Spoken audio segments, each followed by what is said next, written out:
Welcome back, Aquarius, to the Existential Shift. Welcome to all the new subscribers, my new seekers. So happy to have you join my channel. Guys, thank you. Thank you for all your purchases of the extended yearly and the Tarot Masterclass and the monthly extended, and for coming for private sessions. You guys allow me to do what I do. You maintain the channel in this way. I wouldn't be able to do that otherwise. So thank you. Yeah, worth mentioning. These are the VICEVERSA tarot. They are double-sided. So the way it falls, it falls. I think you already know, but I'll say it. Sun, Moon, Rising, Venus, different placements. I do recommend to go back to this reading closer to mid-month or end of the month, and to watch this current month's reading. Looking back, you make all the connections. It's kind of mind-blowing. I do that all the time, and things that I was like, yeah, maybe, suddenly are like, oh, yeah, okay. Try it. All right, what do we have for June? For Aquarius. Oh, right. Shit. Okay, sorry. So when I did the Capricorn extended on Vimeo, which is so bizarre that it came out there. I don't know why, but I was like, okay, I'm gonna have to talk about it with my Aquarians on my channel. I got a download about a past lifetime. It's a very specific one, so if this is not for you, then bear with me, and then I'll go to the reading, to the general reading. But okay. So I got this past lifetime couple, right? And it was like movie love. As much as you can imagine, I'm sorry. But the woman, she was very religious in her state of mind. It was back in days where I don't know when, where exactly. I don't know those details, and I don't know why it came out in the Capricorn reading. But she was very religious in her notion of what is love for God.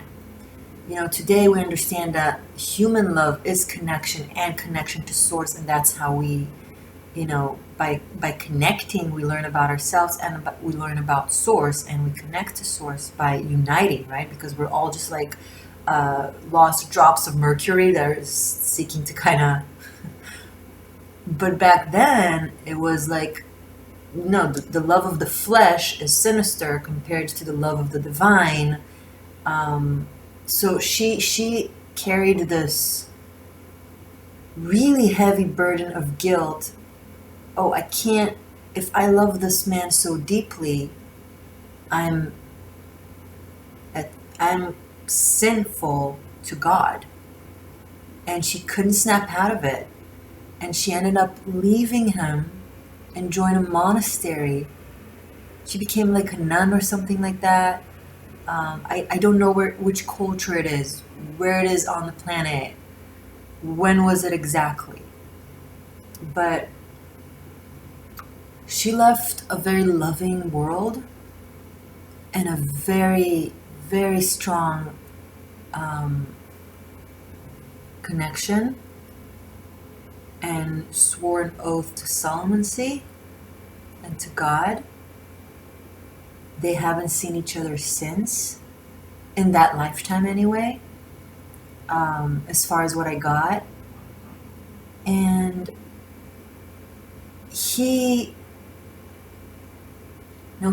the interesting, he came from a background, I don't know if it's in that lifetime or in his past lifetime from then, of, being a leader that is rooted in his community. But once she abandoned, let's just say it, that him for God, once she left to that monastery, whatever, he completely broke out of his life and became this like drifter wanderer. So he had this ambivalent, like, so the male figure, the masculine figure, had this ambivalence in his own lifetimes between being a leader of a community, or rooted very much so in like as part of something, and then the drifter. And as far as what I got anyway, and again, I can't prove or know the details. So it was so bizarre that it just came. I kind of had to stop the reading. It was like, oh, what is going on here? And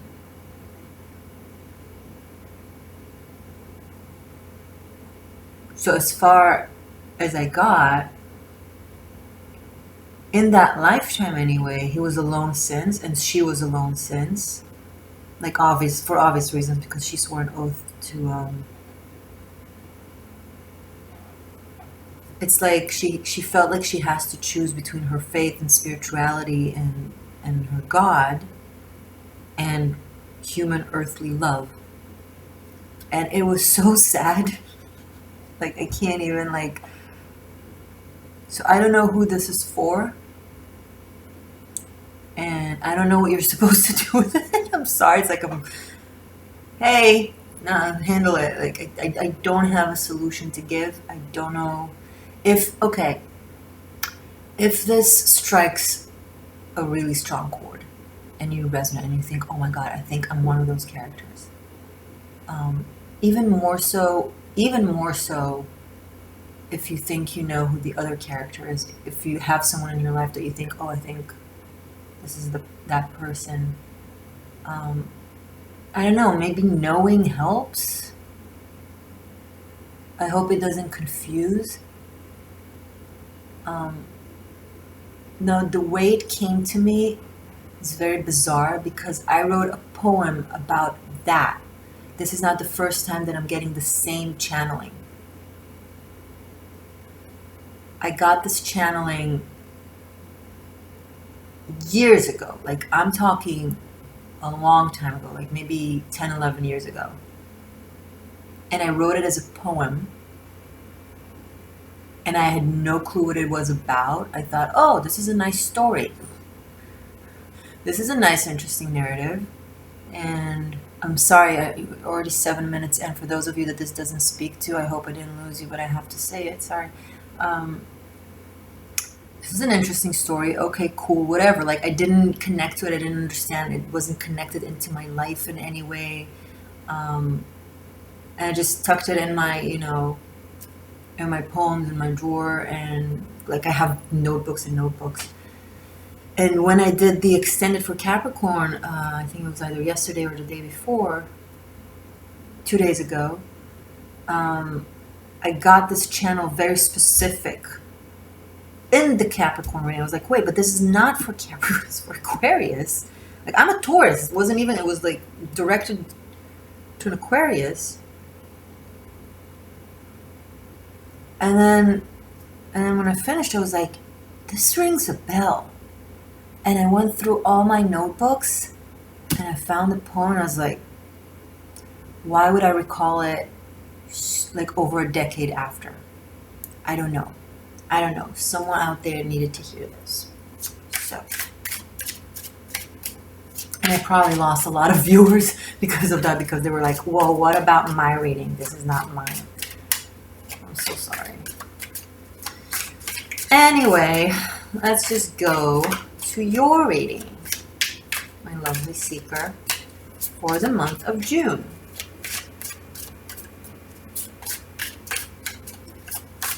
June for this coming month, please, for my Aquarians.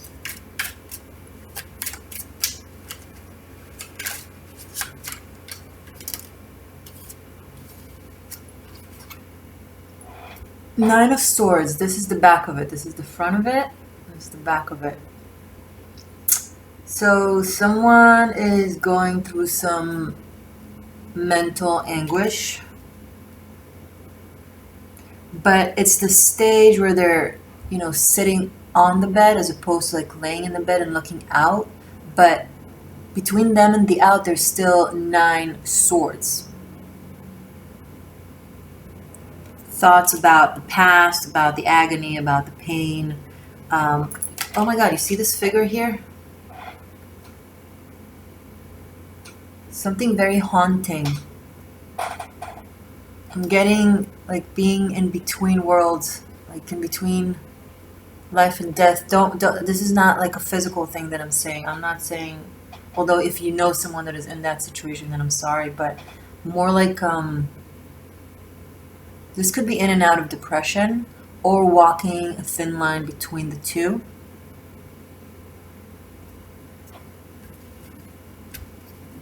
And it's almost like looking out for, I'm getting redemption. I don't know why. Wow, this is such a heavy reading, especially with the channeling of the past lifetime that I gave you now. Like, so he's looking towards the sun now. It could be a sunrise or a sunset.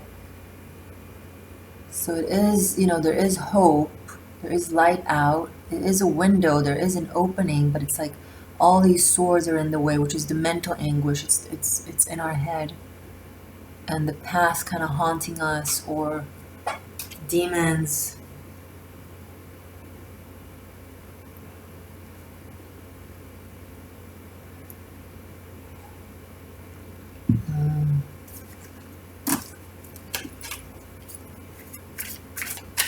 Show me more, please, for Aquarius. Today I'm going to do your card for the Tarot Masterclass. I'm going to add the star. So you'll have those of you who purchase my classes, the star card will come up. Yay! We're really getting there. Okay. King of Pentacles from behind. This is his front. So this is definitely in regards to a masculine. Now, it could be an Aquarian masculine. It could be someone in an Aquarian life, right? Because you can reverse the roles. This might be the cross watcher or anyone in the story. They both have their back at us.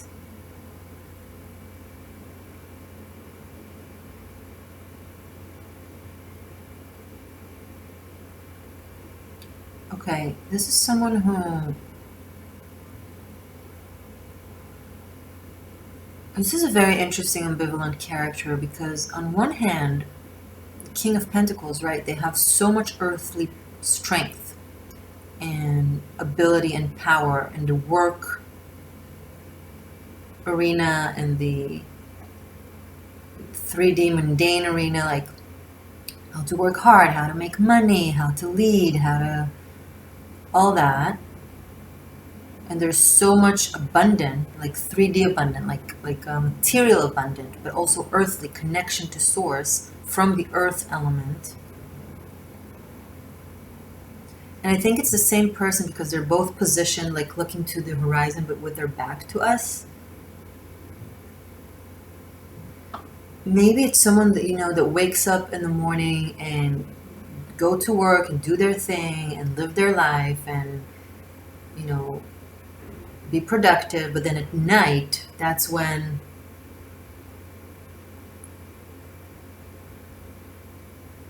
everything comes up. It's like very very bipolar type of energy. Not to say that this individual is bipolar, but what they're going through is like...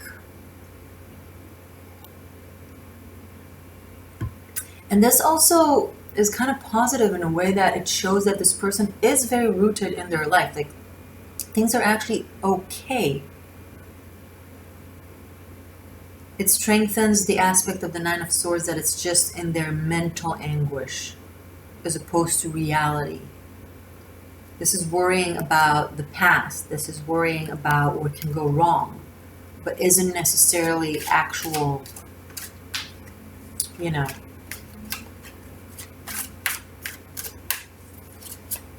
And it's because because the King of Pentacles is coming right after the Nine of Swords. So this could be someone literally getting off of bed and like deciding, okay, from now on, I'm the King of Pentacles, right?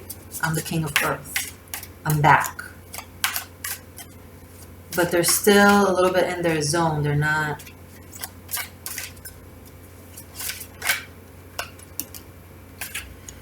Interesting. So I have Queen of Pentacles at the bottom of the deck, and I'm going to take it just because it's right after the King of Pentacles. But first, Seven of Swords fell.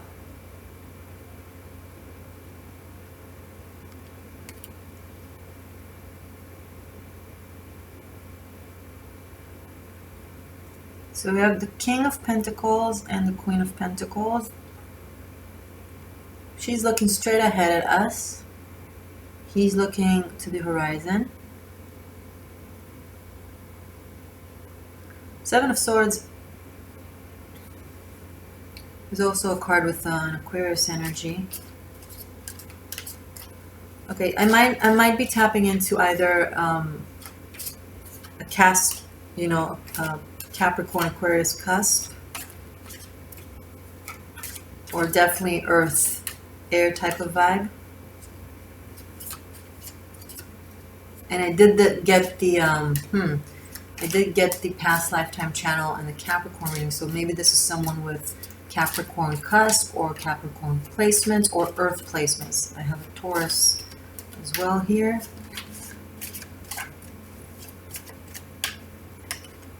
It's like I'm not getting flow of emotion. Like there's a lot of overthinking and a lot of planning. Not much of tapping into the emotion. And yet, because those are the King and Queen of Pentacles, you know, they're the rulers of the element of Earth. Earth is belonging. So there is that connection. But it's like Swords, Pentacles, Swords, Pentacles. Air, Earth, Air, Earth. But what about what's in air and Earth, you know? But what about what connects between the air and the Earth? Sorry. Hold on. Nine of Wands.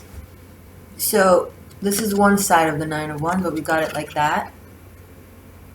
So if normally the Nine of Wands is holding on, holding off, holding on, being paranoid, waiting it out, being guarded. Nine of Wands here in this one, it's the after. It's like letting go of the guards. It's like when the guard, you know, decides to go to sleep. Or, okay, the shift is over. The watch is over.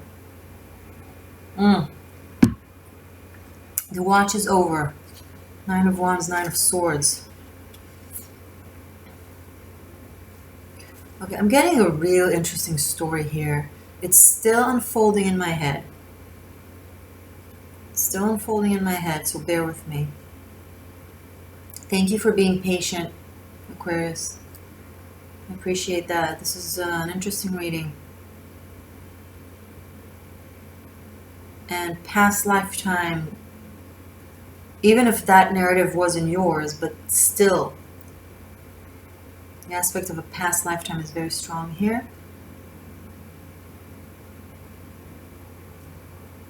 It's someone that has been waiting for someone for a really long time. You know, like the male figure that the woman went to this monastery or whatever. He basically waited for her for a lifetime. As far as the narrative that I got in my head. So even if that's not specifically your story, there's still that aspect of that.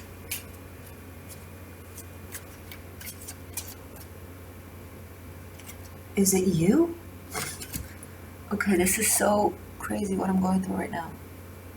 Like I keep getting someone being like, is it you? Is this you? Are you that person? Are you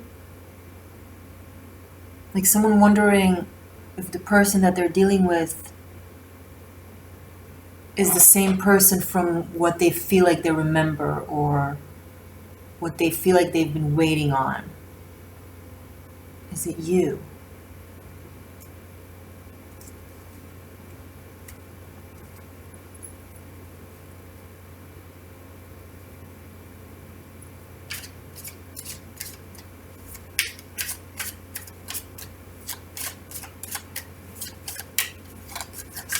Show me more, please, for Aquarius. Okay.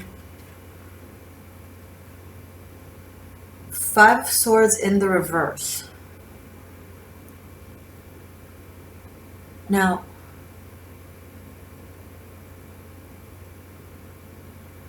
this is very interesting because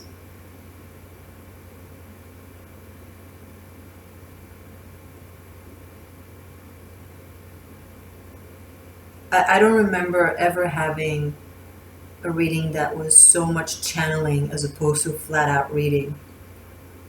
So I'm trying to kind of process. Like I always have a channel here and there, but this is just like I'm trying. Sorry, I'm trying to.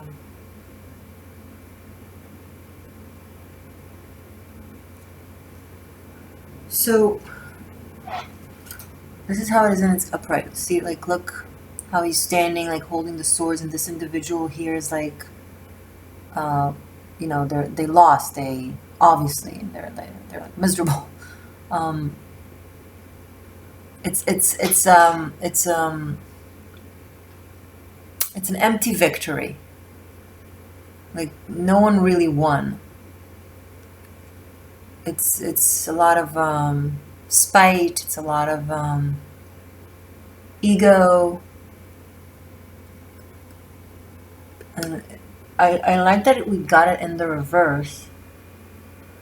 But what I got for this character actually initially, like what came up, was that female figure from our channel. Like,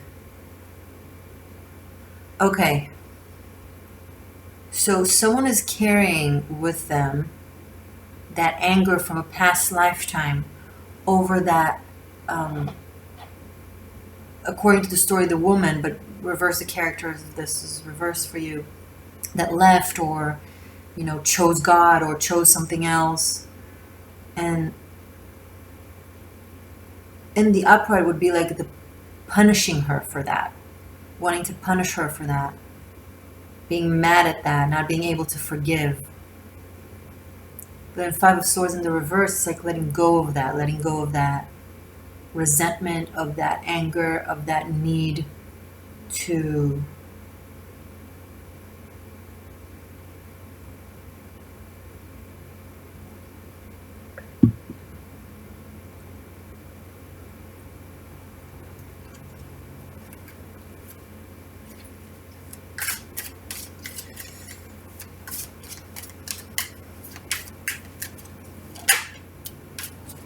Six of Wands. This is the other side of it. I got it like that.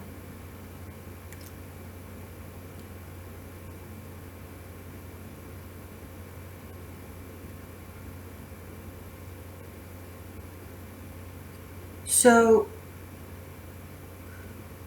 whoever was left in the past and then went on to their own journey, they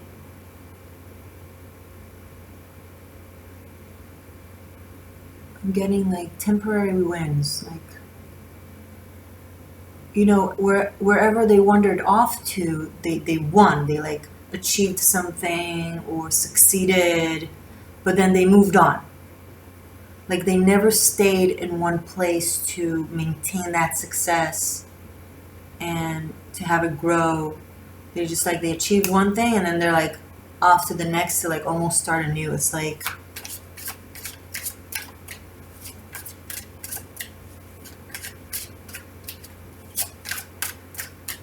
it's very mutable earth, like being connected to the earth but never at one place, like always.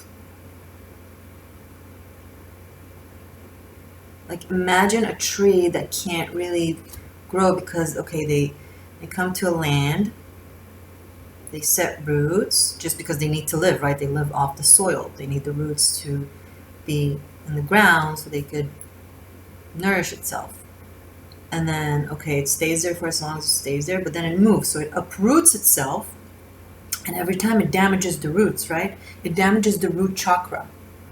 Every time this individual set roots, does what it does, succeed in whatever they succeed, and then they uproot themselves to move themselves elsewhere and root themselves again. Every time the roots go more and more frail, which is kind of why I feel like we got the dark clouds of the Six of Wands as opposed to the, you know, it's like, and it's battle weary. Here you see their blood. Here you don't see it. Here you see their blood. It's like, it's always with the, and also after the Nine of Wands and the Five of Swords, it's like constant battle mode.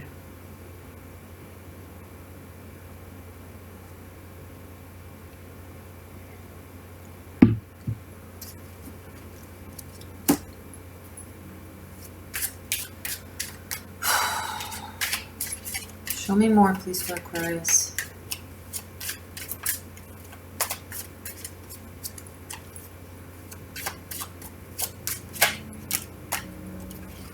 Wow. Okay. Three of Cups and the Ace of Pentacles. This is beautiful. Now, and the other side of it, you see the Three of Cups, you know, you see three women.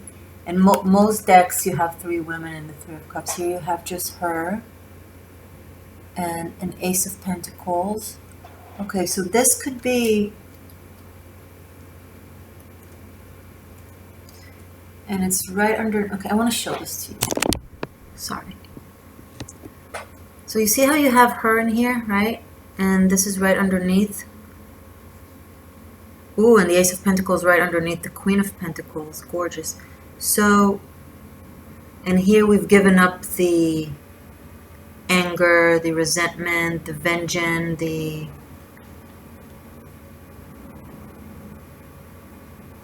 Now the Ace of Pentacles underneath the Queen of Pentacles, it's exactly that tree that is setting roots, but this root doesn't uproot itself. It's like...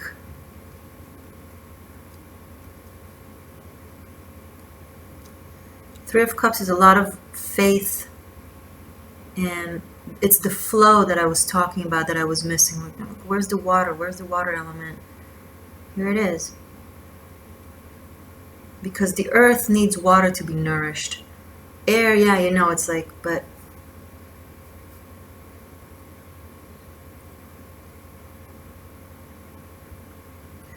so whoever this is, I feel like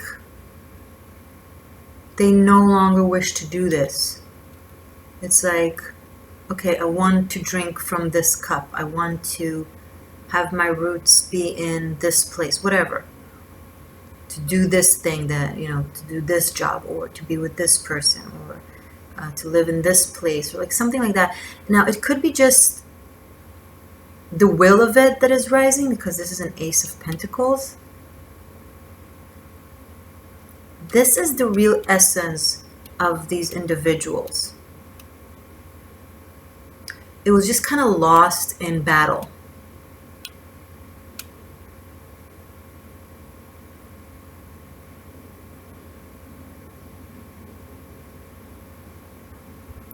And now it's back to its source. And it's really interesting, like the transition, because it's, and then it leaps to this. It leaps to healing. It leaps to, like, I would expect to see like a more of a process, but it goes from this straight to like super healthy healing energy. And I have at the bottom of the deck, the Magician and Judgment, and I'm not surprised. I think it's just, like pulling a rabbit out of the hat, like someone managed to pull a rabbit out of the hat, like literally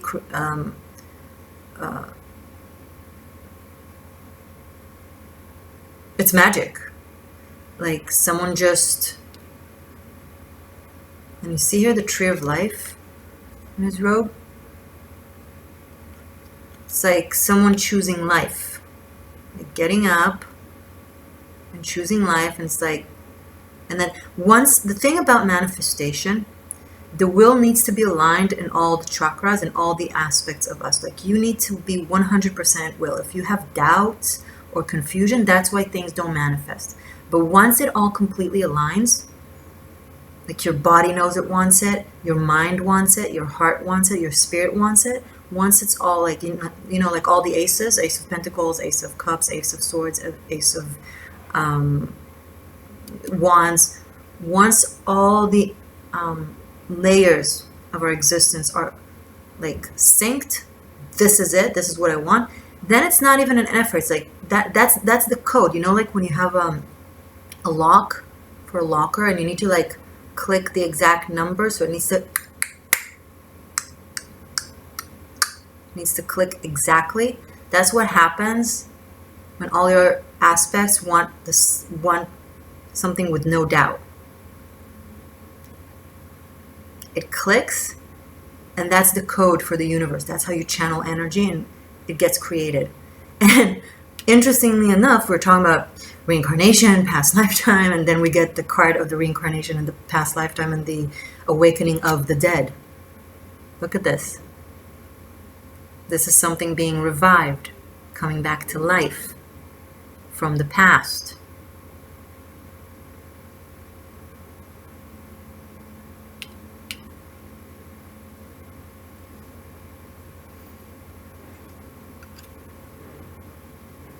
It's like, all you had to do is say so. The universe is like, all you had to do is say so.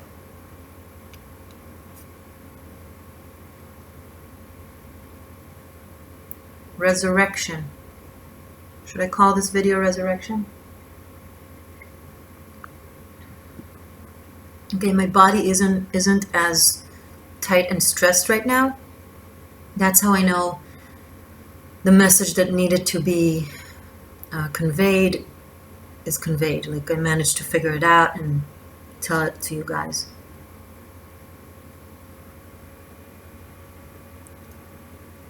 Like I'm feeling like a sense of relief now.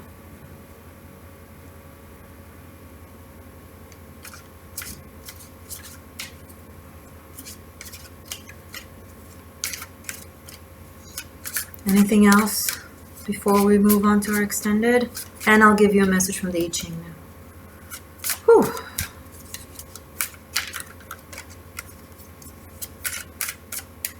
Anything else before moving on to the extended for my Aquarians?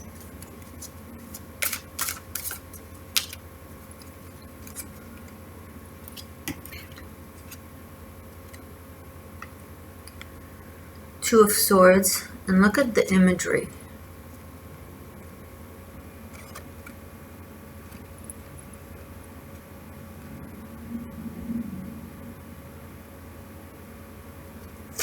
Like a round sun and a round moon. So one of these spoken individuals is still either unaware or stuck in their head, or there's some sense of detachment there.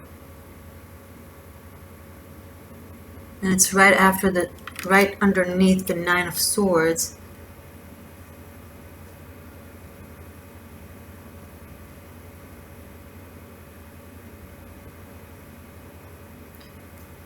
It's interesting how we have them with their backs and we have these two, you know, facing us. So it's like the spirit already knows, but maybe one or two of the individuals are still in their head, right? All the swords, still howling to the moon kind of thing, still.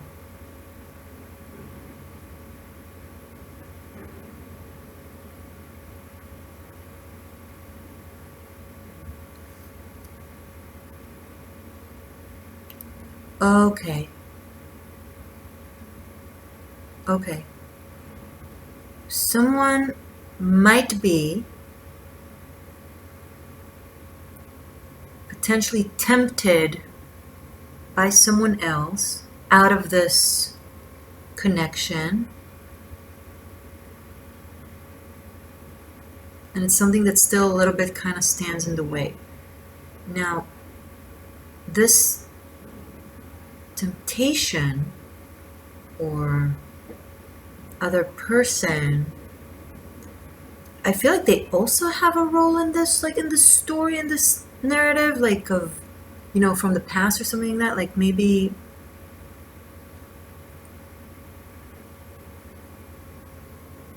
after the separation,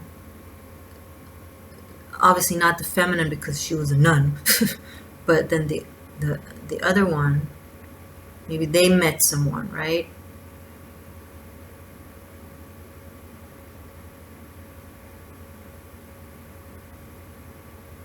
So then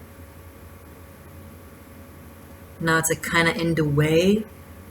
I don't like it when people and when readers like shade the other person, the third party and all that. Like everyone, is doing their best to find connection, to get to know someone. Like no one is intentionally, well, I can't speak for everyone. Some people are pieces of shit, let's just face it, but most people are just like, you don't know if you are the third party karmic that messes things up, or if you're the real thing, like we're all one of those things in a different story. So I'm not going to shade this person, but I am getting that there is this person as part of the narrative, okay?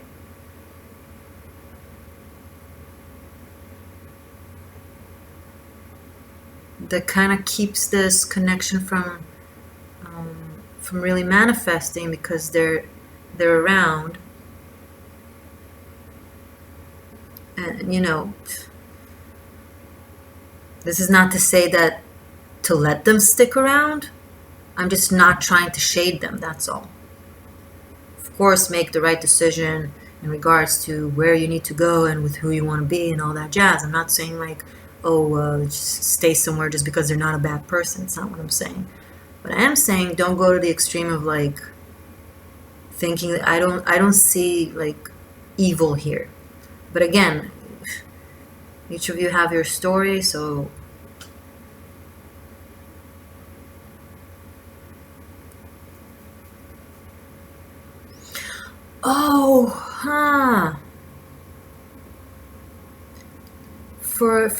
for the feminine who took an oath of celibacy.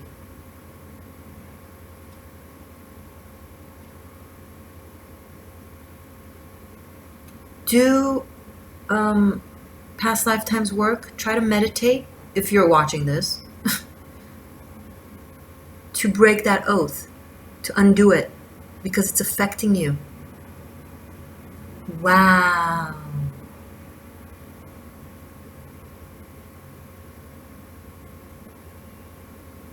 Wow, okay.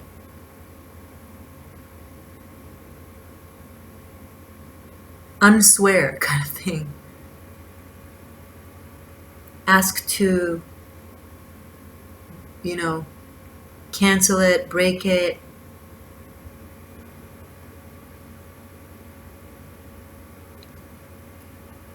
You are potentially in celibacy or deprivation, whatever you want to call it, because of that. Because once ago, you took an oath to only love God, right? And it kept you alone on a rock, looking to the moon. You know what I mean?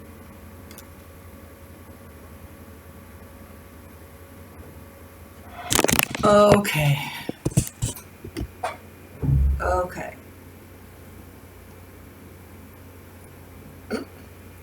This was one hell of a reading.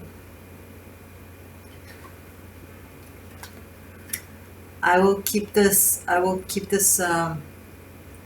going in the extended, and Now I'm going to give you a message from the I Ching. Message for my Aquarians, Sun, Moon, Rising, Venus, Cross Watchers, intuitively guided. Who's ever watching and needs to hear this for this coming month, please.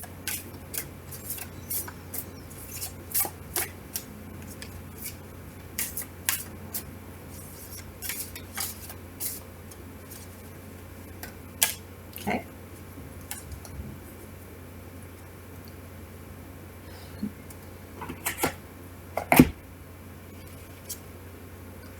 Number 62. Hi, Rabbit.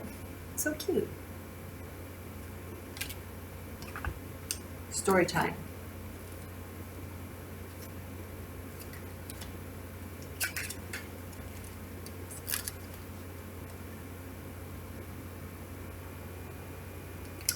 Preponderance of the small.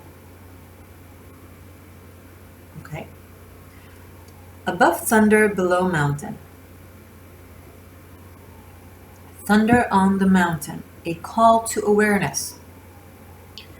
Great success comes not only through monumental acts, but also by attending to small matters with the same dedication and attention. Thunder itself cannot change the mountain, but its presence speaks of change to come nonetheless. Attention paid to seemingly inconsequential things may prove vital to success. Observe right behavior at all times, and offer courtesy to all beings, however lowly. I think that spoke for itself, so take it as you take it. Okay guys, I'm gonna keep this going right now. Link to that will be below in the information box, where you will also find links to 2019 Ministers of Magic, the extended of the year, which I broke down to half price because we're halfway through, and Tarot Masterclass. Check out classes if you want to know more about any of the cards or all of them. Every card gets its own video. And you can book a private reading with me, and I'm on Instagram, the Existential Shift. So press the bell to get notifications, subscribe. I love you guys very much. Thank you for being here, and I'll see you in a second.